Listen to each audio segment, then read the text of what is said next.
On today's Toy Spot, we're having a look at the Mattel Batman Unlimited Vampire Batman.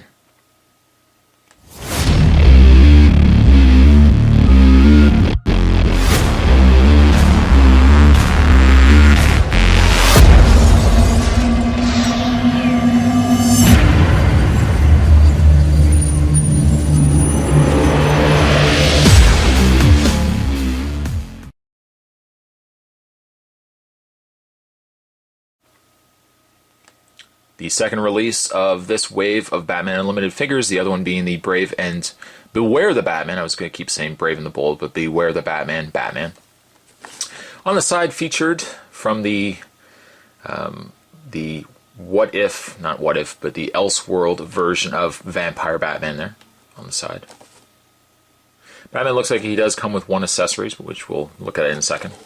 Perhaps, also, it looks like he could perhaps get other accessories too, as I see them hidden on the underside there as well.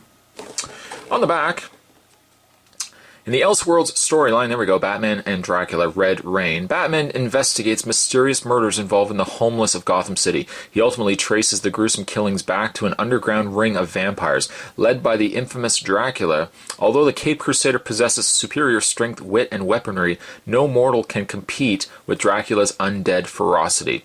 Tanya, the leader of a rogue group of vampires, bites Batman's neck, giving him the vampire virus and granting him the strength to compete with the Dark Prince of the Underworld.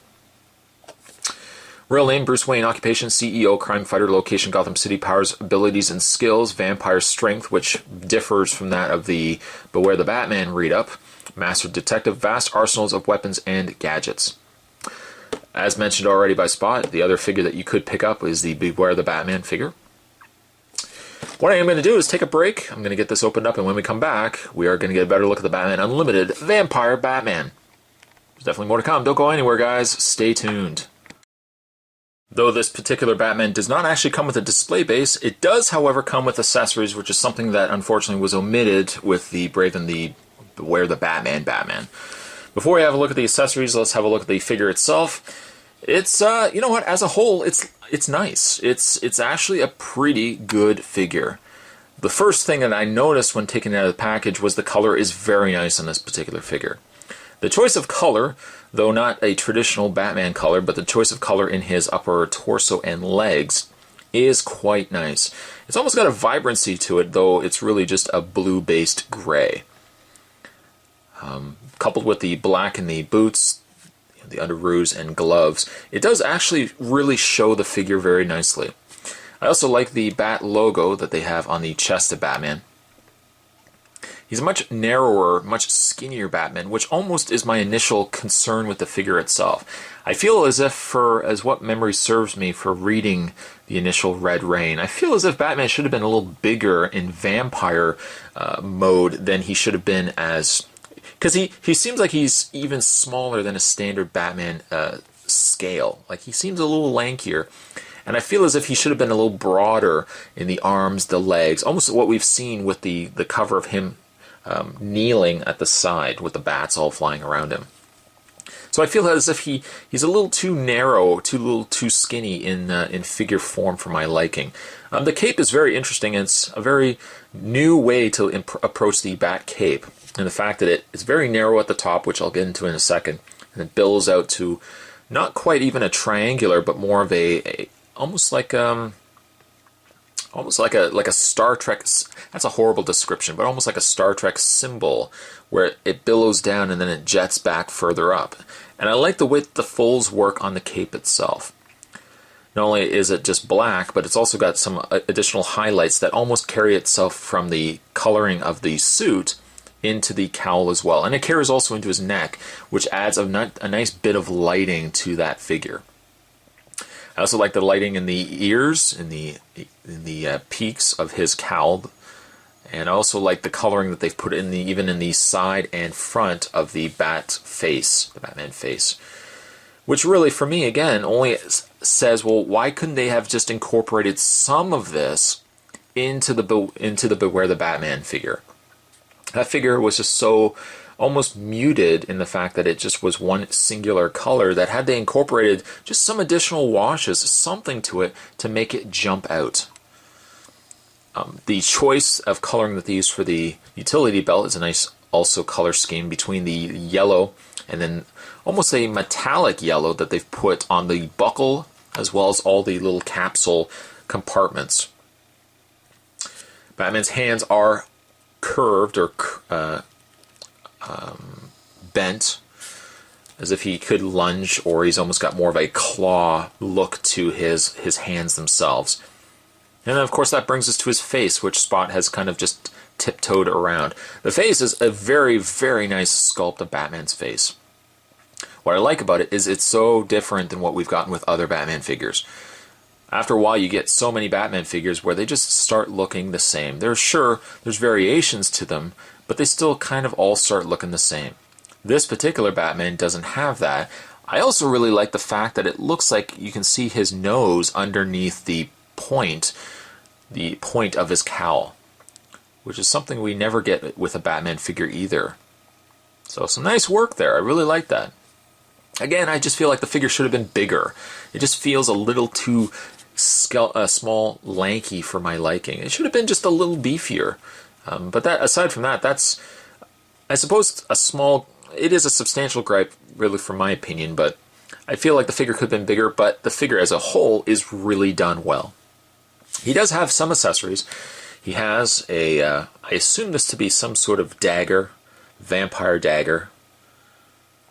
He can put it in his hand, although he doesn't really hold it very well, as because his hands are kind of that claw configuration, that claw look. I mean, he's not really going to hold it very well. Even in the other hand, you can see he doesn't hold it very well either. So somebody's going to tell me down below what the name of it is. Truth be told, I haven't read Red Rain since I think I was in high school, so it has been some time. The other accessories that Batman does come with are a pair of wings. Some really nicely sculpted bat wings. The instructions on the back, the instructions on the inside, there is absolutely none to speak of. So they don't give you any indication aside from, if you were to look on the internet where these wings would go. From what I can tell, they just pretty much sit right underneath this cape, which is my only, excluding the size of his body, is my only one concern with the figure. To take the wing, it actually is just like a little peg. You have to kind of take the wing and fold it underneath his cape. And you may or may not see it, but the cape itself has a little hole right there. And he has a little hole that you can probably see a little better on this side. But those wings sit right underneath, and you kind of have to lift the cape slightly and then peg it in underneath. And you can get one of the wings in there. I find, if anything, I always get the one in fine. The other one is a bit more of a hassle to get in. By this point, probably because I'm squeezing that cape against it, that it doesn't sit in as well as it should. And that you got something that looks like that. By choice, I'm not sure which one I prefer Batman with, more the wings or just without the wings. But you can see, like, getting the one wing in, the cape already being compressed is pushing against that side, that I kind of have to get some finagling going on to get the wing actually in there, like so. And even still, it's not as in there as it should be. I kind of have to lift the cape over top to get it in the wing, like so. There is, to some extent, I suppose, some articulation to the wing, though when you start moving it too much, you may ultimately have it come out from the cape, or come out from the back underneath the cape. There is a peg, a single standalone rectangular peg that pegs the cape into the back of Batman's torso, which I wonder if, continuing to have these wings plugged in, if it's slowly going to start pushing and forcing this peg out. It is adhered in there, but I wonder if maybe long term, or the cape might just warp around it and it might be fine. But it's a good look having him with the wings. I'm just not sure which look I prefer more so. Maybe even have the wings slightly down. Or up, depending on your preference. You can have it like that as well. I suppose, if anything, it would have been nice to have him actually on a base. Like some sort of base. As seems like Mattel is really cutting back on what we're getting with base and stands and all that other stuff. I'm surprised we even got accessories with this particular Batman, because we didn't get it with the Beware the Batman. However, in the way of his articulation, Vampire Batman does have a very nice ball-jointed head, moves very easily. You'll also be happy to know that the ears are rubbery, so I don't feel as if they're going to be breaking anytime soon. If anything, they may get warped having them in a bag, or if you pack the figure away at some point. But the head, though, it moves very easily. I have no issues at all with the head. The shoulders are on a pin and socket. They rotate out, back and forth. Rotation in the bicep, bend at the elbow. And actually, all things considered, I'm surprised to see that we've got a double hinged elbow. So it hinges once, and then it actually hinges a second time. It doesn't move very well, but you can kind of still get a little more freedom than what you would get with other Batman figures, just because that extra bend gives a little extra more clearance. He does have the upper torso crunch. It also rotates at the waist. The legs go forward, back, out. He does have a rotation and bend at the knee and a hinge in the foot. Perhaps even if we could have gotten a double hinged knee, that would have also added to this figure, just giving him more ways to pose and have him displayed on your shelf. I am really happy with this figure. Again, the only thing I would have said is maybe they had made him just a little bit beefier. I would have been a little happier with him. But the overall design of him, I really, really like.